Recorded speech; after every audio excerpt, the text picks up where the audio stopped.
O anúncio do anjo. Gente, é terça-feira que vem, viu? Dia 25, é a anunciação do Senhor. O anjo vem e anuncia a Maria. Serão 9 meses antes do Natal novamente. Mas na versão de Mateus, o anúncio é feito a José. E em sonhos. Não há uma palavra dele.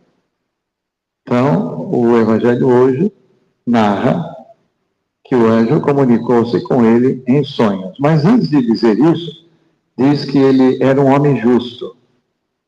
Sendo um homem justo, resolveu deixar em segredo Maria, porque senão ela seria apedrejada. Ele tentava, com essa atitude, na sua justiça, quer dizer, fazer o bem às pessoas é ser justo, especialmente para aqueles que mais precisam. Fazer o bem aos pobres, fazer aquilo que é necessário para que a vida deles seja defendida e protegida, fazer também a vontade de Deus, buscar em tudo a vontade de Deus, é também ser justo. Então, essa primeira, vocês sabem que os evangelhos não falam muita coisa, nem de José, nem de Maria, mas a sua biografia está aí, de certo modo, condensada. Pelo menos a sua fisionomia moral, né? Então, ele é um homem justo. Essa é a primeira coisa que nós devemos guardar conosco.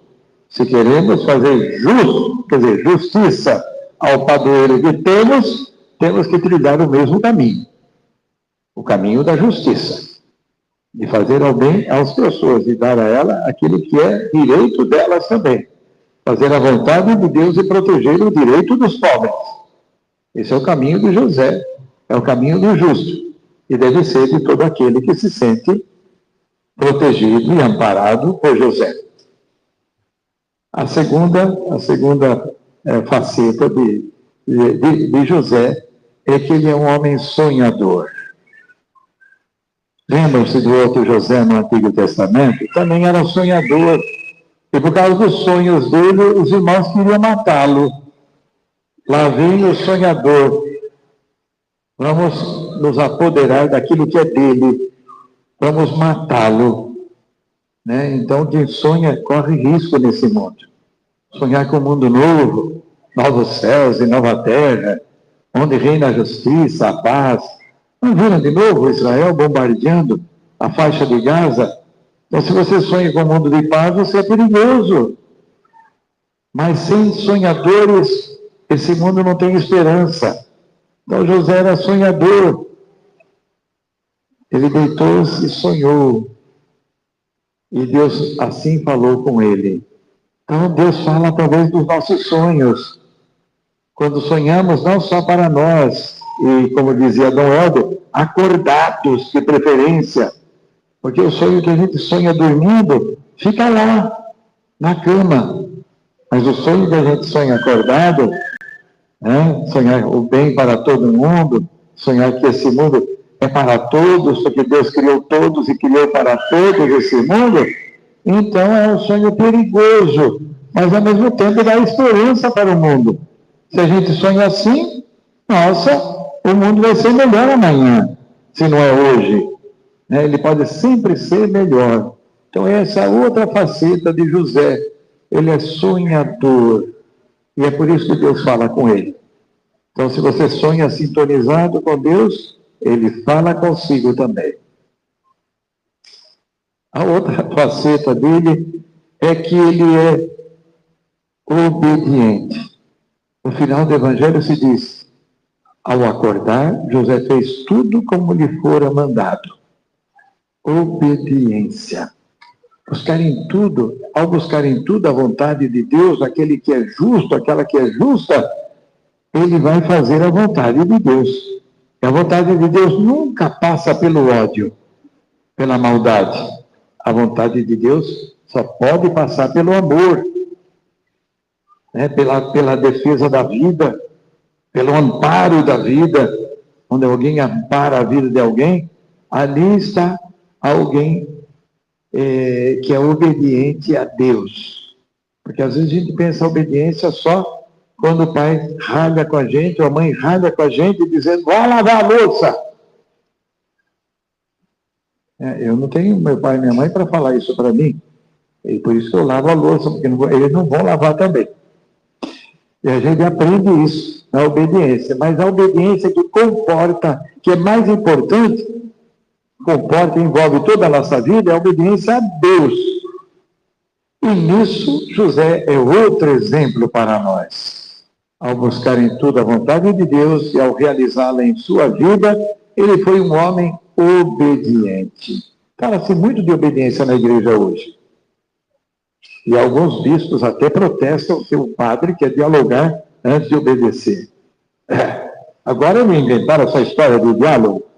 Como inventaram? Diálogo sempre houve. Né? Se em casa o pai e a mãe não dialogarem com os filhos se rebelam. Não é? O diálogo sempre é um direito humano. Né? Não é ninguém que inventou isso. A gente apenas descobriu mais nesse tempo. Então, a obediência é feita de diálogo, até com Deus. Até com Deus. Se ele não nos falar e a gente não ouvir, não tem como obedecer. É diálogo. E aqui a gente faz um diálogo na liturgia. Esse é o terceiro aspecto ou faceta do nosso santo padroeiro, José, esposo de Maria. E a quarta faceta de aspecto que define, que mostra a fisionomia deste grande homem, é justamente a sua simplicidade, o seu silêncio. Vocês viram no Evangelho? Vocês vão ver terça-feira.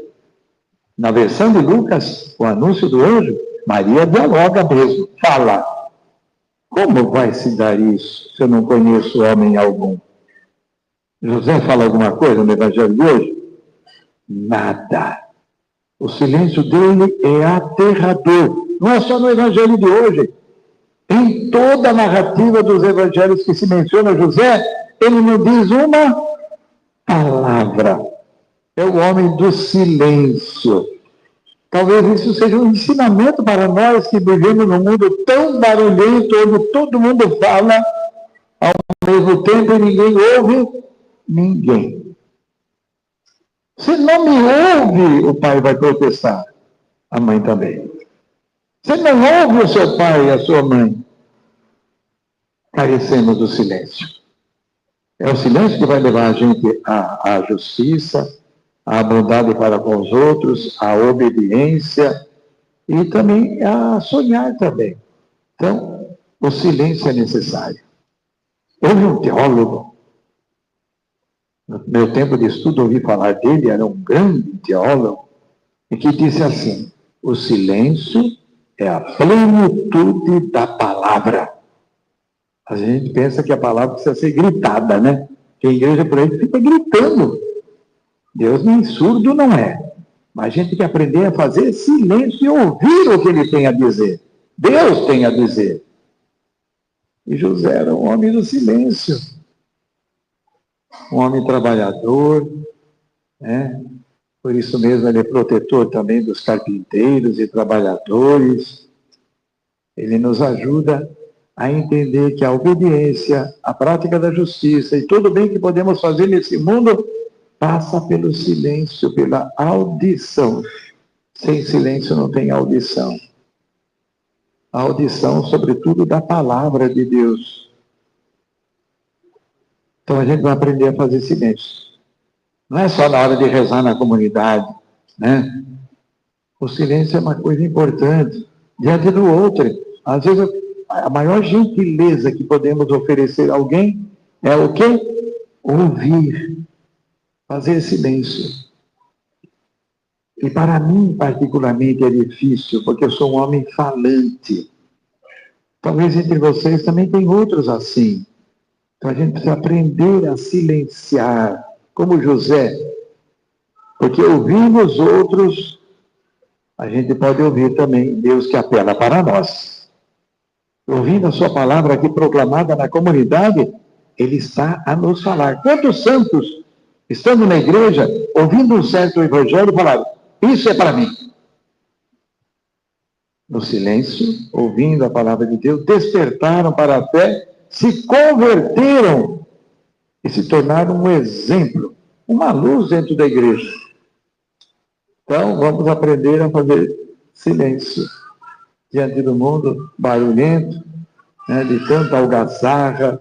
Eu vejo lá com os meus vizinhos, acho que vocês devem ter o mesmo problema. Às vezes a gente é o problema para o vizinho.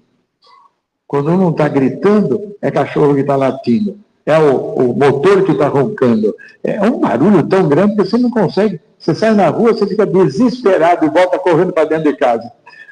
Para não enlouquecer. Silêncio, gente, nós precisamos de silêncio. E esse silêncio aí, que é exemplo, José, para nós, é um silêncio de caráter teológico.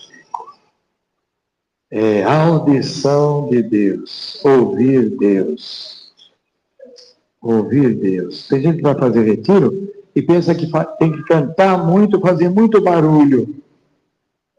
Até nos retiros dos padres, quantas vezes se tentou e se luta para que haja espaços de silêncio. Porque sem silêncio a gente não ouve a Deus e nem o outro. Então aprendamos de José.